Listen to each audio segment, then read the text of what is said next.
to meet all of you here today. Hopefully we can talk to you, some of you later. Kurtis Parker, I grew up here in Utah. I live in Nashville, Tennessee right now. As mentioned, I am with Ernst Young, but I'm with the part of Ernst Young that most people don't realize exists. It's the investment banking group. We have 1,500 investment bankers worldwide, and I lead the U.S. MedTech and Life Sciences investment banking coverage. The topic we're talking about today is strategic and corporate investing. Many times companies look at where can you get capital, what are the sources, what are the opportunities that are available.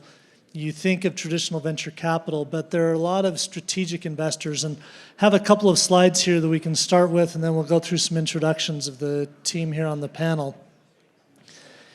The two charts that are here, they show medtech, which is defined broadly, so you can include some digital health in that as well, and then biotech pharma. This is in the US. And this shows the amount of capital that corporate venture capital arms are investing in medtech and biotech companies over the last handful of years. Obviously, the year-to-date 24 is the smallest because we're only 2 months into the year. But what you'll see is that the trend was that 21 was the high point, especially for the biotech and pharma companies, and that it's come back down. But even last year in 23, when many people said last year was a tough year, it's still above the levels that you saw in 2019. So it's come down from a peak, but still a lot of activity. If you go to the next one, this is probably the most important slide. And what this is showing the percentage of rounds, of financing rounds that had a corporate or strategic investor as a part of the round. And what you'll see is, and this excludes seed rounds, so this is not the very startup round, but it's got 20 to 25% of the medtech financings have a corporate or corporate venture arm or strategic investor. And on the biotech, it's even higher. It's 25 to 30% of the financings have a strategic or corporate investor. So this is a high percentage. And even if you include the seed rounds, you still end up with quite high percentages. And so you can see that there's a lot of activity. The trend is slightly down on the percentage, but it's still within a very comparable range. There was a study put out this last week that showed that the amount of corporate venture investing has gone down significantly at the end of last year in 23 and early 24. But it is going to follow some of the traditional venture trends. So today we're going to be talking about what does it take to get a corporate or a strategic investor to come into a round, and what role do they take? So with that, we've got Nickolas and Anula and Branden. Like to have each of you introduce yourselves and spend a few minutes talking about what organization you're with, what the strategic reason is for the organization you're with of having an investment arm and where that goes. And from the perspective that I sit on, I'm on the investment banking side, so I advise a lot of companies on merger and acquisition work as well as capital raising. And we often advise companies to seek out and pursue these type of corporate or strategic investors because they can add a lot more than just the dollars that come along with it. Nickolas? Great. Well, I'll be quick so we can get into the fun stuff. But I'm Nickolas Mark. I co-founded and set up Intermountain Ventures, which is a strategic investment arm for Intermountain Healthcare here locally in the Mountain West. By way of introduction, spent about 18 years across venture capital, private equity, asset management, corporate development, strategy, and M&A. Been on both sides of the house. So I've worked on the financial side, the financial sponsor side, and now building out this strategic program. But great to be with you. Hi, I'm Anula. Don't be afraid of my last name. It's purely optional. I'm a physician and a scientist by training. For the last 24 years, I've been in venture capital. And let me tell you what I'm investing in, which ties into the strategic investment part. So I'm investing in an area called women's health. Most people either say, what is that? Or say it's a niche. It's hard for it to be a niche given that it's 51% of the population, but I think what they really mean is it's not financially rewarding. I think the tides are changing. I believe the tides are changing, and our fund is focused on women's health, very broadly defined, not only reproductive health, and we invest early. And the strategic we have is a publicly listed European company called Gedeon Richter who has about 35% of their portfolio is women's health, but very traditional women's health. And they are interested in learning about how this new market, this emerging segment, again, ironic that women's health should be emerging, but it is, and their investment in us is a way to understand and learn more about the trends and adoption of this market. My name is Branden Fini. I'm one of the partners at a firm called Providence Ventures. We've been around since 2015, and we're a venture capital firm focused on digital health and tech-enabled healthcare services. Across two funds, we have $300 million under management, and historically, that's all come from the Providence Health System, which is one of the largest integrated delivery networks in the country. As we look towards our next fund, the LP base will expand. So we're not a corporate venture capital firm by the strict definition, legally speaking, but we pride ourselves in being strategic investors, and I share a lot of the same priorities that Nick over here has, and I'm sure we'll get into details, but happy to be here.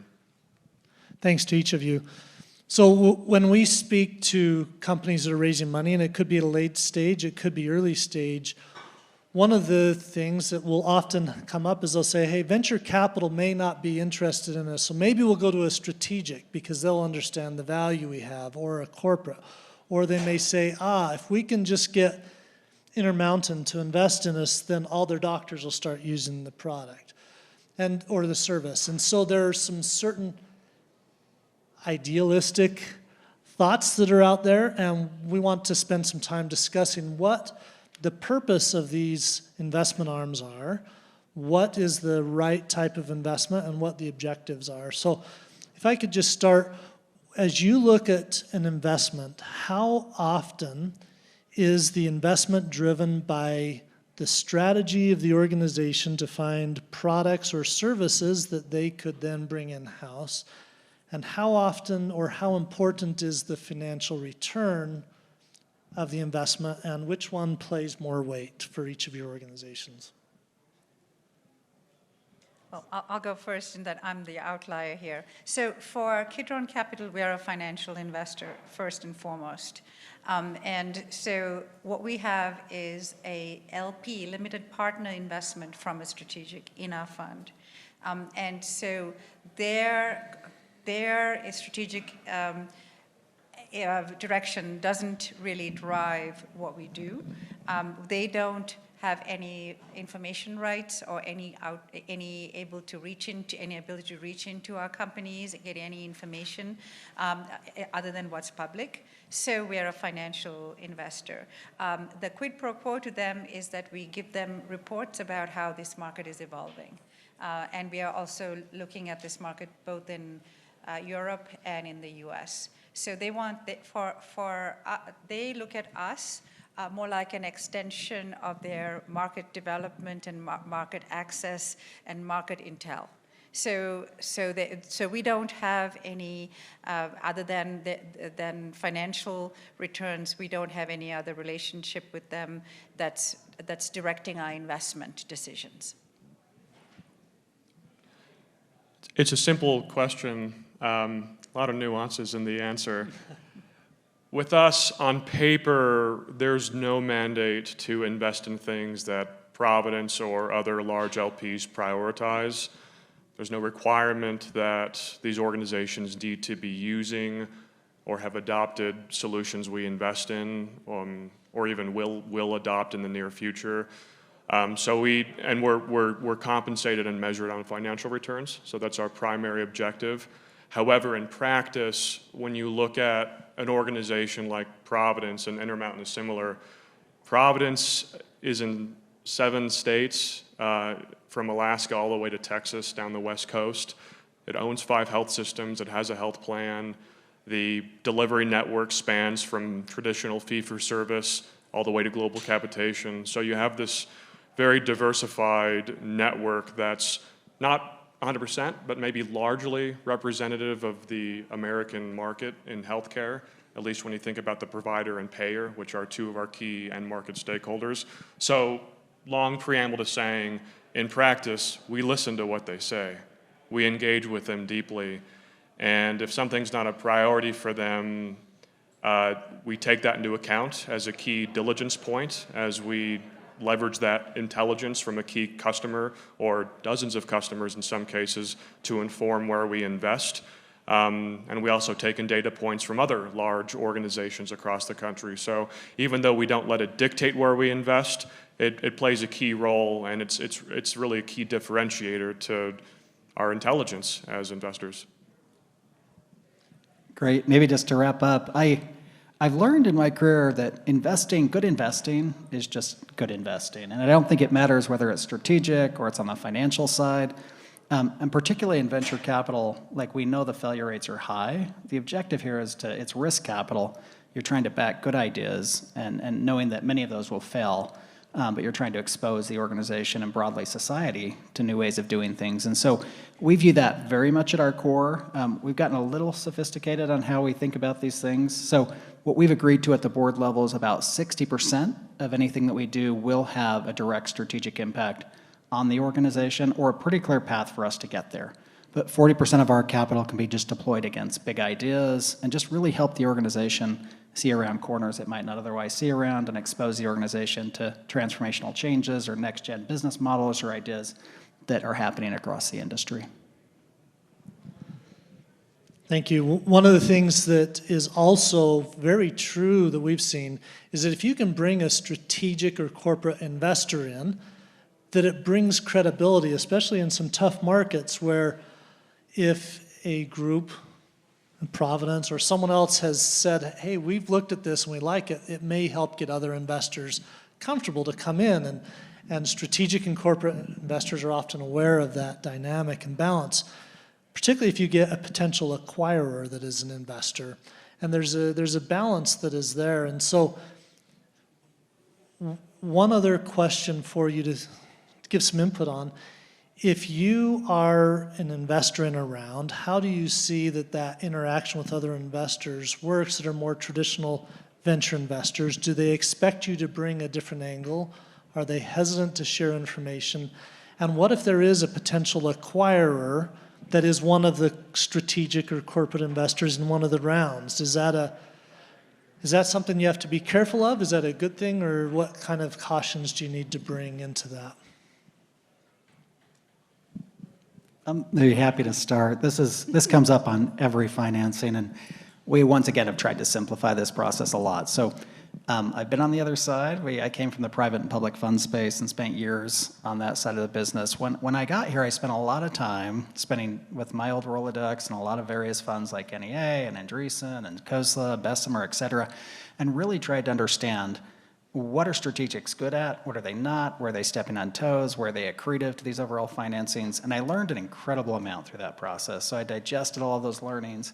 And what I learned pretty early on with Intermountain Ventures is there's no need for us to price deals or lead deals. We'll pick up a tail end of a strategic round that makes sense for us. But we focus our entire effort on post-investment value creation for these companies because that's what we're good at. We don't need more people sitting on boards and taking more board seats. We need people to go create value in these companies. And so we found a very unique spot, I think, in this ecosystem to do just that. And we're getting much better at developing playbooks and other ways to really just help these companies to get really tactical on the question. We don't acquire businesses, but we're really good at helping companies validate ideas inside of the healthcare ecosystem. And so for us, we just want to be a great partner. We want to support them. We want to remove friction where we can, allow them to come into the organization, win our business, and then obviously use that as a use case or litmus test to go out and showcase that to other healthcare organizations that we can help those companies grow and have more impact. So have a bit of a different perspective, but we kind of view ourselves as Switzerland of sort and channel that inner Swissness just to be neutral, just to be there to support them, help them, and not try to drive any additional friction in the ecosystem.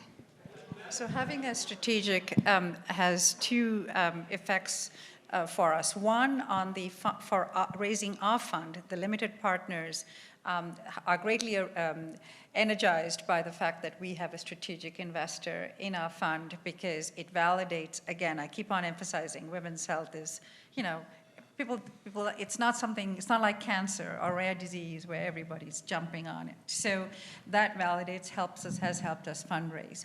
Also from the deal side, many of the CEOs are interested in the fact that we have a strategic investor. They ask us, the first question they ask is, are they getting confidential information? Do they sit on the boards? Are they in your investment committee? No.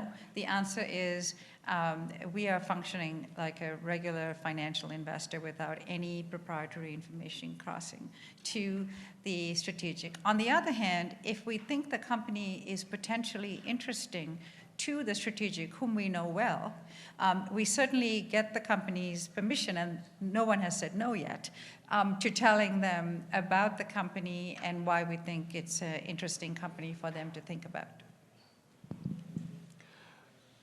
Great comments. I'll try to add some uniqueness. So I'd say the benefits of having a strategic or a representative of a strategic is a customer connection. That's the most obvious value, or a potential customer connection. And a customer connection, that spans a whole variety, a whole spectrum of value. A customer connection can be anywhere from emails and introductions all the way to locking arms with these operators on the investor side to really understand the sales cycle and to shorten the adoption process for these companies. So there's a whole spectrum there, and there's a time and place for those investors to come on your cap table if they bring that. As far as things to watch out for and consider, one thing that we may get into, there's a variety of corporate venture capital strategies, and with that there's a variety of profiles and levels of sophistication.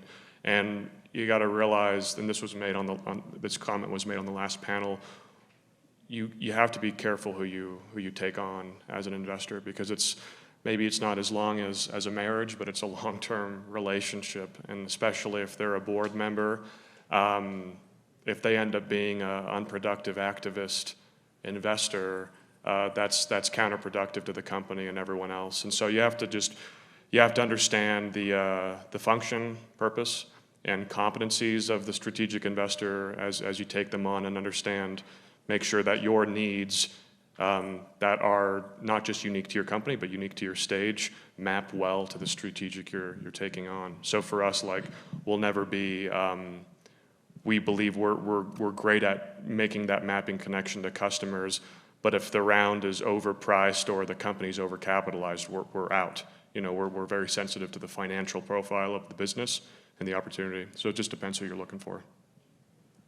Yeah, and from my perspective, since much of what I spend my time doing is advising on merger and acquisition work, I often get asked, if we bring a strategic in that could be an acquirer, is that a good thing or is that a negative thing? And it can be both. And part of that comes down to what rights, if any, are given to the strategic. Sometimes a strategic will want a board seat, they'll want the right to acquire the company.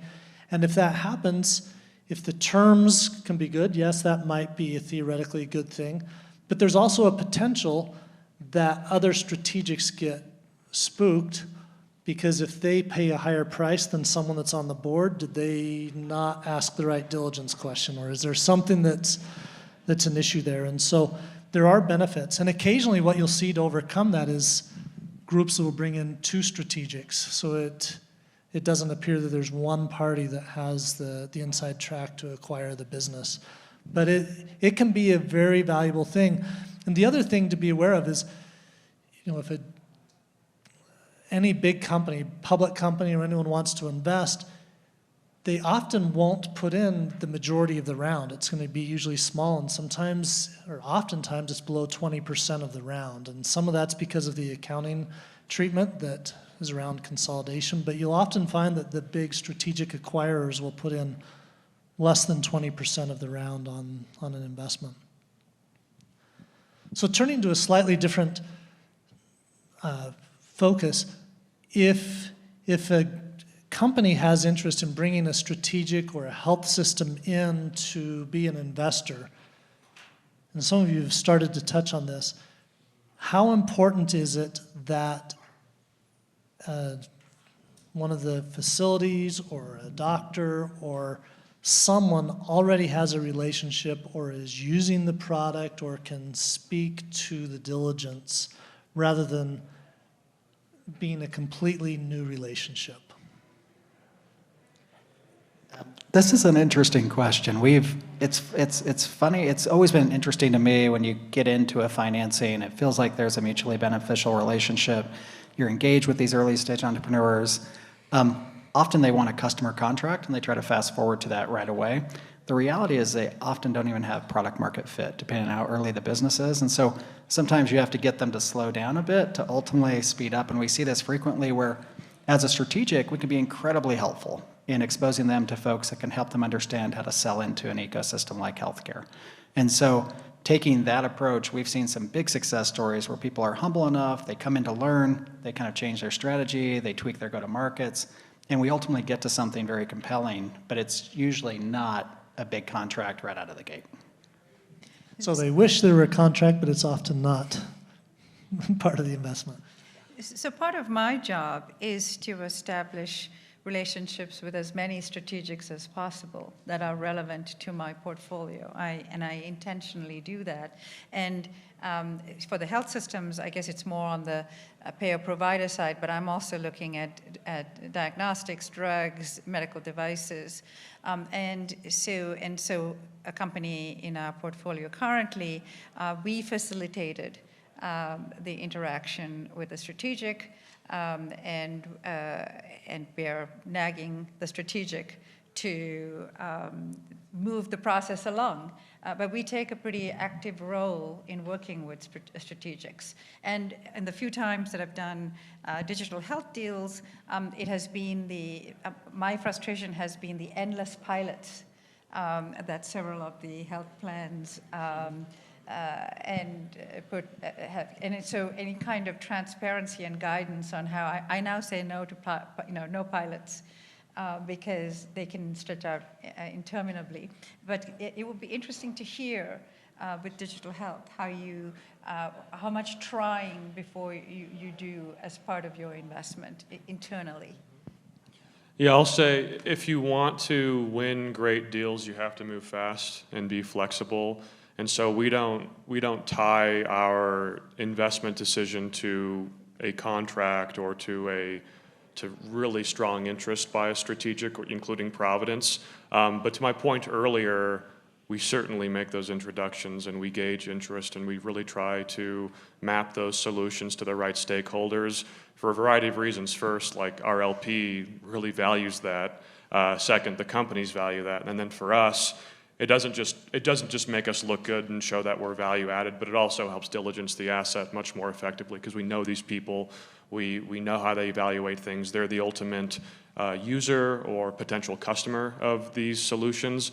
And so even though we can't guarantee a contract or contracts, what we can guarantee is continuous engagement and deep engagement with these operators. We know which ones are relevant.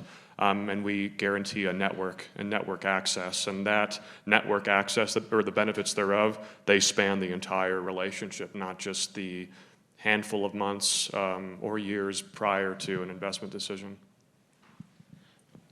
Maybe if I could just add, the piloting thing's been interesting for us. It's been a journey. It's probably just worth mentioning what we've kind of landed on. And we felt like it was our job to try to remove all the friction we can to allow an entrepreneur to come in, expose their technology and new innovations to an organization, but make it easy for them, if they win the business of that organization, to move quickly. And so what we've landed on, and this is relatively new, but we've decided to go to multi-year contracting vehicles so we can get out of this year-to-year cycle of budgeting. And then what we'll do is we'll put in place a DSA, essentially a development support agreement. It will go through the same rigor and process that any contract would, through security, compliance, supply chain. But then we put in the initial statement of work for a proof of concept, where you have a clinical sponsor that will oversee that. They'll put in the endpoints to measure the value of that day one.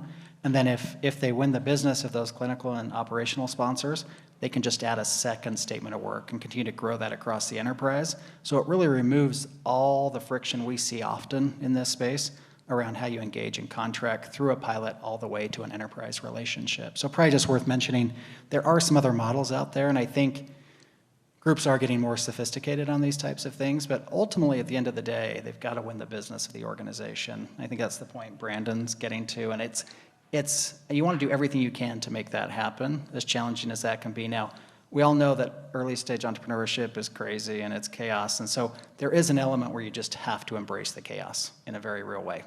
Despite how sophisticated you want to be and how organized you want to be, you're going to run into some hiccups somewhere along the way, hence why we want to reduce that friction as much as we can.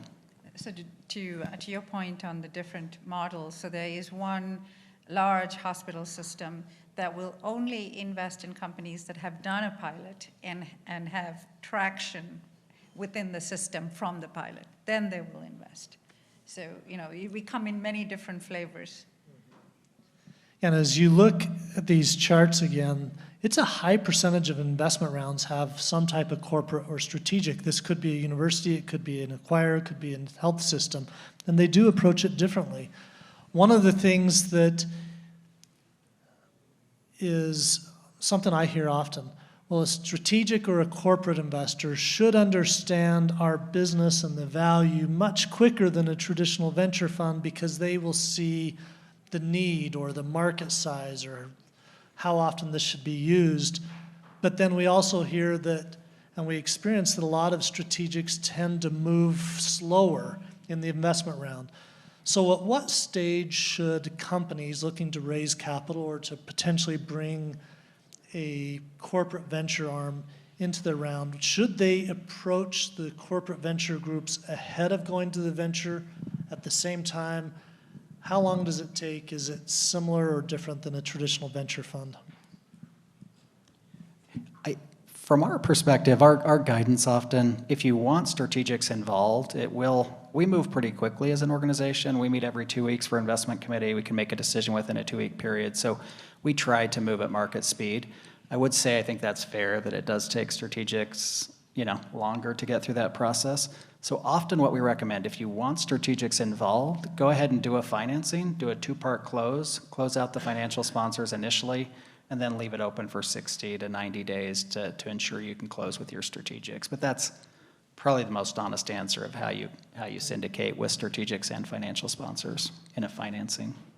So we are pretty early in our investments, so in the stage of the company. So we like to be involved in helping get the strategic partnerships, and we like people to come to us first. And the partners that we work with move very slowly, and then the people at the helm leading the deal leave, which happens a whole lot, much more now than before. And then they change their strategy a whole lot. So we like to be the constant in the equation, and then and not be subject to those much more externalities that are more variable in the strategic partners realm. I agree with Nick about that 2-part close. Strategics generally, I got to say, they do move slower. They just have more controls and more governance friction. An additional strategy, in addition to the 2-part close, is an off-cycle strategic round. So when a company doesn't need capital, it's actually a perfect time to talk to them as a strategic investor, because if they're not raising and their heads down on building the business like they should be, oftentimes they don't want to talk to investors because they don't want to get distracted. Their board doesn't want to get them distracted. But if you're a strategic investor and you represent potential customers, they're going to almost always want to talk to you. It's in their best interest to do that. And in those situations, even if they don't need capital, they're always open, in my experience, even though it doesn't always happen, they're always open to having a conversation around, what if we put some capital in, maybe we bring in some other strategics alongside us, not a large round, not incredibly dilutive, but it comes with X, Y, and Z. None of them are guarantees, like I said, but there's this clear pathway to a strategic relationship of some sort. And if you can map out a use of proceeds for that capital to really defend it to the board, that's another strategy that we've been successful with, not not tons of times. Usually we're leading, co-leading, or sometimes a part of just a traditional financing round. But we've done the off-cycle round a few times, and it works. Great. We want to leave the last 10 minutes for question and answer, but while we're doing that, could you pull up the slide that has the presenter name so everyone can see what organization and who's with who, if there's a question that's specific to any of the organizations. But we'll leave the rest of the time for question and answer for any of those of you that'd like to ask any of the panelists a topic that's on your mind. Michael? First, good to see you back in town. Thank you. Done a couple deals with strategics, and I know it depends on the terms and what rights you give strategics. But how do you see VCs who come in? A lot of times they say we're going to pre-sold company, first right of purchase versus first right of refusal versus first right of negotiation. So if you're advising an entrepreneur who wants to bring in both, how would you guide that discussion? Yeah, so I'm speaking, we as an investor, we separate ourselves from the corporate organization that's backing us, so you'll see just typical terms. But what I'm about to say, I've seen it with other strategics we bring in. That right of first refusal can be a sticky one. However, in some cases, it might come with, we'll fund your clinical trial in a non-dilutive way as a grant. In exchange, give us a right of first refusal over some time period after the clinical trial is complete. It's a case-by-case basis, but when the trade-off is fair, the trade-off is fair. So I think those acquirer terms can be reasonable sometimes. What you have to look out for is a situation where the strategic investor / potential acquirer down the road is contributing a meaningful portion of the revenue to the company. If they want to acquire it later, they might value that revenue much lower than the rest of the revenue of the company, frustrating the exit value of the business. Yeah, I've had luck with ROFRs. Haven't been able to get right of first negotiation. Sounds great to me, but they don't like it. But I think a ROFR is okay, especially with a sweetener, with different kinds of sweeteners. Any other questions?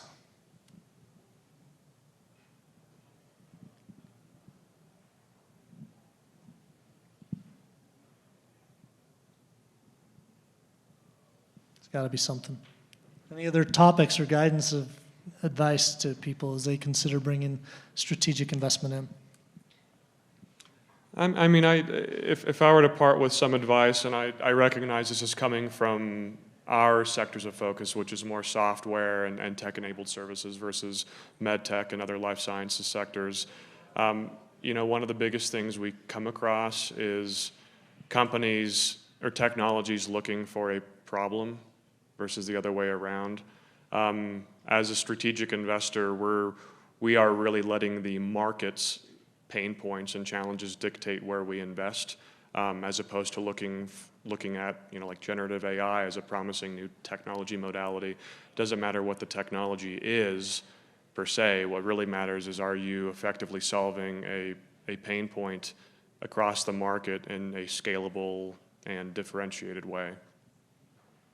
I'll go off script here and say, for the entrepreneurs here, women's health is a thing, so add it into your minds as you think about where you want to innovate, and also think about analyzing men and women separately, even in drug trials and in devices and so forth, wherever there's merit in doing so. I'm not suggesting that everything is different. There'll be many commonalities, but it's an interesting lens that might actually be also attractive for the entrepreneurs in the audience. Maybe if we're going towards the advice side, we had an offsite recently. We had a lot of conversation around attributes that drove just outsized returns. And one that stood out to us during that entire exercise was just the entrepreneurs. It just seems like there's an outsized return for folks that really care in this space. And it's not just care about the industry, it's their people, it's their business, it's caring about relationships and building those relationships. Just seem to go farther faster, dollar for dollar, hour for hour. And so my advice, I think, would be focus and really caring about what you're doing will just drive a completely different result. And as you look at strategics or corporate investors that come in, it is a large portion, whether it's seed round, whether it's late stage, et cetera. When you think of bringing a potential acquirer into discussions, one of the things you have to think through, is there a competitive dynamic where I may be teaching a competitor before I have all my IP lined up, or other things that are important. But it's also important to be able to have discussions with strategic partners. Sometimes they could be a distribution partner. Sometimes they could be an investor. But having those conversations early on, and to at least explore an investment, can usually be the same team that's analyzing the acquisition as they are the investment if it's on the strategic side. So getting those conversations going on early is helpful, and it helps connect some of the operations team and the business team so that you can build a champion internally, so that at the right time, and maybe it's a couple of years from then, that there's familiarity with the business inside the organization, even if they did not end up investing. But it can be a worthwhile exercise to have those discussions and the dialogue. Calvin. Last question. If someone wanted to talk to you about an investment, do you take cold calls? Yes. Yes. Okay. Yeah, so I'm sure that each of these individuals would be glad to talk to any of you afterward, but feel free to reach out. And where do they find you? Or your contact information on the website, LinkedIn? LinkedIn. Thank you to all of you, and thanks for your Thank you. joining.